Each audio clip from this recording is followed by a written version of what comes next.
দায়িত্ব নেয়ার পর বঙ্গভবনে রাষ্ট্রপতির সাথে দেখা করেন পুলিশের নবনিযুক্ত মহাপরিদর্শক মইনুল ইসলাম।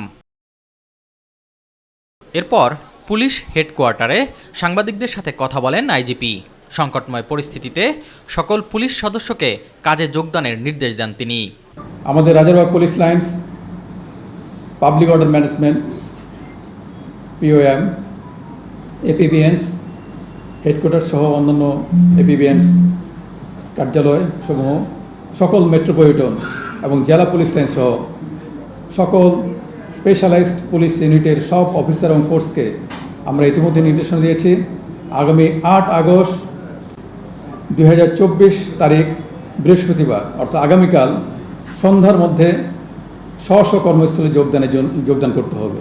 ইতিমধ্যে এই নির্দেশনা প্রদান করা হয়েছে। ছাত্র আন্দোলন দমনে পুলিশের কতিপয় নেতৃস্থানীয়দের ভূমিকা নিয়েও কথা বলেন পুলিশ মহাপরিদর্শক। বিভিন্ন অপারেশন ইউনিটে দায়িত্বপ্রাপ্ত কর্মকর্তাগণ দেশবাসীর প্রত্যাশা অনুযায়ী দায়িত্ব পালন করতে পারেননি, যা আমরা স্বীকার করছি। এজন্য বাংলাদেশ পুলিশের পক্ষ থেকে আমি পুলিশ প্রধান হিসেবে আন্তরিকভাবে দুঃখ প্রকাশ করছি। আমরা এখন থেকে আমাদের উপর অর্পিত আইনি সকল দায়িত্ব পালনে আমরা দৃঢ়ভাবে অঙ্গীকারবদ্ধ থাকব। এদিকে বাংলাদেশ পুলিশ অ্যাসোসিয়েশনের পুরনো কমিটি ভেঙে দিয়ে নতুন কমিটি গঠন করা হয়েছে। কমিটির সভাপতি পুলিশ পরিদর্শক আব্দুল্লাহ হেল বাকি ও সাধারণ সম্পাদক করা হয়েছে দাউদ হোসেনকে।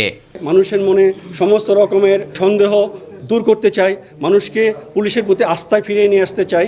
এস এম আরিফ, মাই টিভি, ঢাকা।